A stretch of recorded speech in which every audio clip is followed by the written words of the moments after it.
Slow database queries are the main cause of slow PHP applications, but there are vastly different reasons that can lead to a slow query.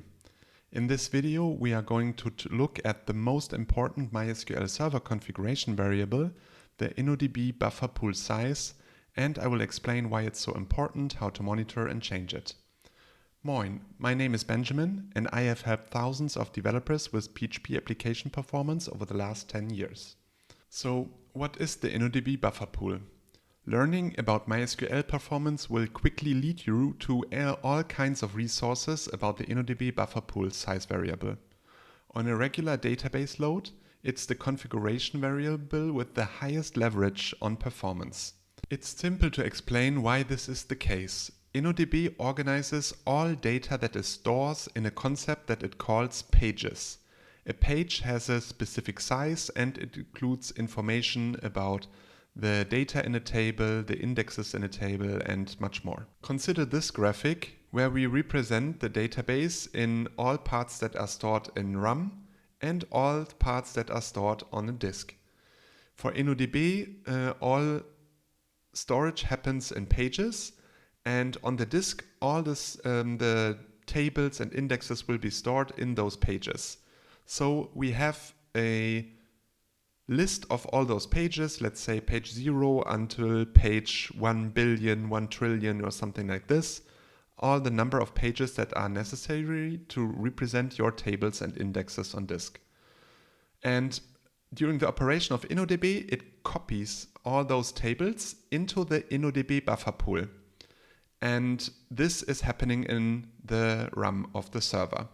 So if you assign as much RAM to the InnoDB buffer pool as you are storing on disk, then you can store all the pages on the disk also in the memory. And this makes the database much faster. Let's consider a second graphic where the RAM allocated to the InnoDB buffer pool is much smaller than the data that is stored on disk. And there you can easily see the problem. We see all the pages on disk do not fit in the RAM, and InnoDB now has to go and evict pages to read other pages to the RAM, and it will do this using a least recently used algorithm. And depending on how small the InnoDB buffer pool is, you will see a lot of evictions, a lot of changes happening there, and data is constantly being read and being evicted from RAM and onto the disk. This is an extremely simplified representation that I use to explain this context. A blog post by the author Dutato explained this with a little bit more advanced graphic that includes and differentiates between more components of InnoDB. So see in his graphic, he has the in-memory part, the buffer pool is part of the in-memory part, but it includes additional concepts like the change buffer and also an adaptive hash index. There's also a separate in-memory data structure called the log buffer, and all these interact with each other to store the data on disk into several different parts. So the file per table spaces, system table space, the general table space, there's a concept called undo table space and temporary table space, and then a redo log on disk. And all these concepts work in combination and allow InnoDB to make this cache completely transparent to a user. So as a user, I only write insert, update, delete statements, and select statements, obviously, and it will either use the cache or read on disk, and I don't really see that. It's just either working very fast using the in-memory data structures or slower when it needs to read things from disk. So what is the difference between in-memory and disk? So for a long time now we have SSD disks, which are much faster than sort of legacy disks that existed before. Still, there's an order of magnitude difference in the performance between reading something from memory or reading it from disk. So it's still much faster if we can access everything in memory. Let's dive into InnoDB and determining different metrics and ways of working with the InnoDB buffer pool. And I have an application that I experiment with using a MySQL database, and we're going to look at how this works with InnoDB. So we are starting the MySQL command, MySQL Server version 8. And what we can do now is try to find out what is the current InnoDB buffer pool size. And there's a query for that. So select InnoDB buffer pool size. This is in bytes, so I calculate it down to megabytes as InnoDB buffer pool size megabytes. And this says that the InnoDB buffer pool is just 8 megabytes big. So this is an extremely low value, but historically there have been like Linux distributions that actually ship MySQL with this as a default value. So it's always good to know, like if you haven't set up the database yourself, what is the InnoDB buffer pool size on that server. So the next question would be, how good is the InnoDB buffer pool actually working? And for that, there's a command that you will find in tons of blog posts out there. They will give you this show engine InnoDB status query. And if you call it, it will print a big blob of unstructured data. And you need to look at different things and get familiar with it. For the buffer pool statistics, there is a section buffer pool and memory. Buffer pool and memory, and we see there's a buffer pool hit rate of 803 of 1000 here. So it's sort of a percentage value showing how good the buffer pool hit rate works. I would recommend another way to do this that I've found out, because reading this output is not that easy, especially on a database server with a lot of load in it. The output will be much bigger, and it's really hard to find the real value and understand it. What you can do is actually query the hit rate from the information schema of InnoDB. Information schema InnoDB buffer pool stats.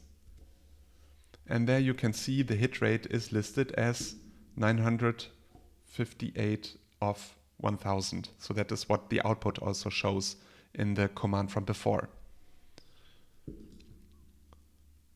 There's also another way you can do that with a more complex query, and I'm going to copy paste that into the screen because I won't want to type this. And the query is calculating the variable value of a global status variable called InnoDB buffer pool reads, and divide this by the InnoDB buffer pool read requests. So how many read requests were there, and what part of them led to actual reads on the disk.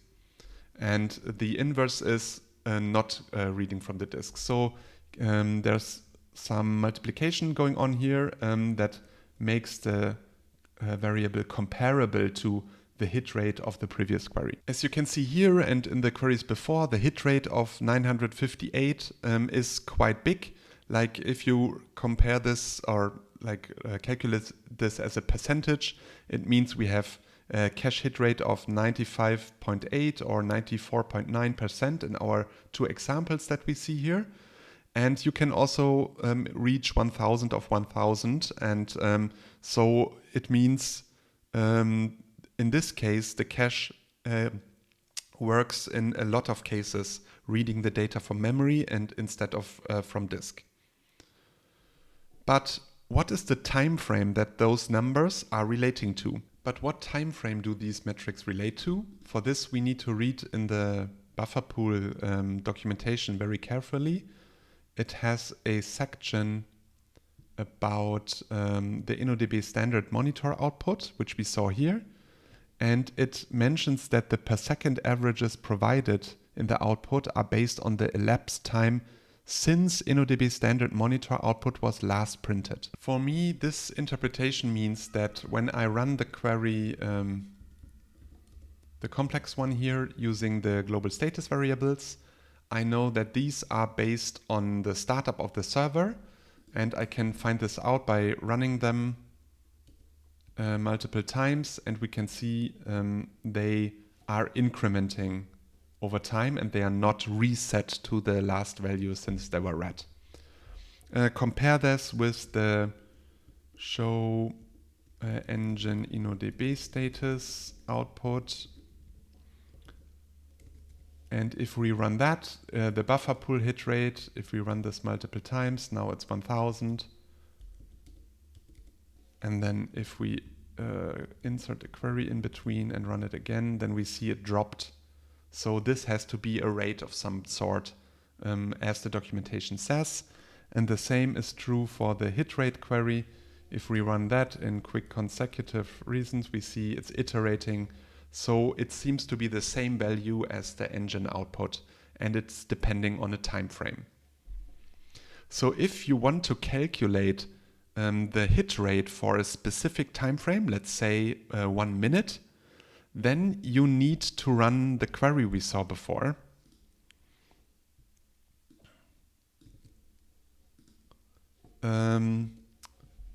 Here you see where we access the two InnoDB variables.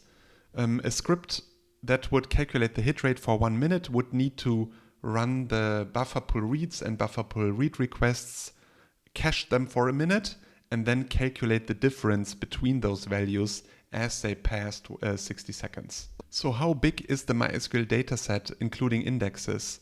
This question is important to answer because it helps you understand how big the InnoDB buffer pool is. And you could go and let's calculate this from the disk size of the InnoDB buffer files on disk. But I would recommend that you look at it from a perspective of how big are the individual tables and their indexes. The reason for this is MySQL has different, or your application has different patterns of reading those data. Some tables are used just for logging data, they are not read a lot. And some tables are used very actively. So for archiving tables, you actually don't need them to be in the buffer pool all the time. And that might make a difference on how big you size the application, the database server.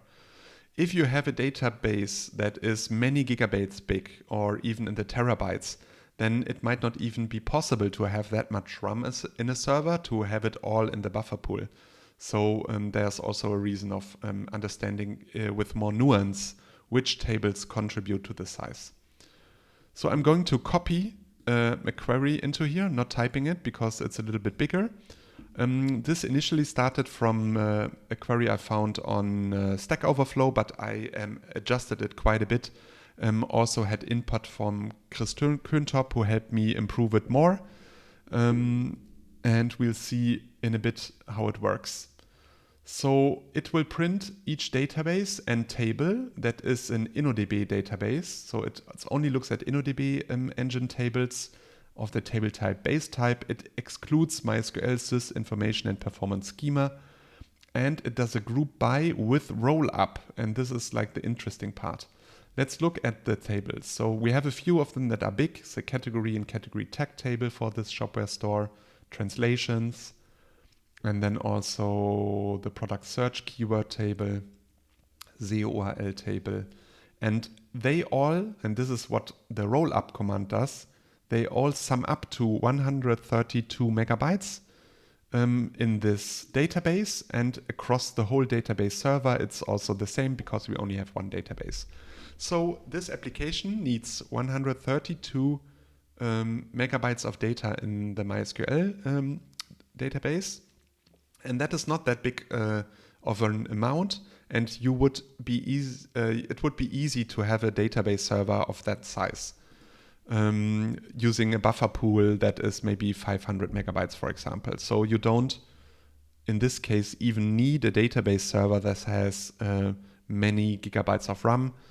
2, 3, or 4 gigabytes of RAM would probably be enough, more than enough for this application. So how do we change the InnoDB buffer pool now? There are two ways to do that. You can do it at runtime, which we will do now. So you can say set global InnoDB buffer pool size to 500 to 512 megabytes. 500 maybe.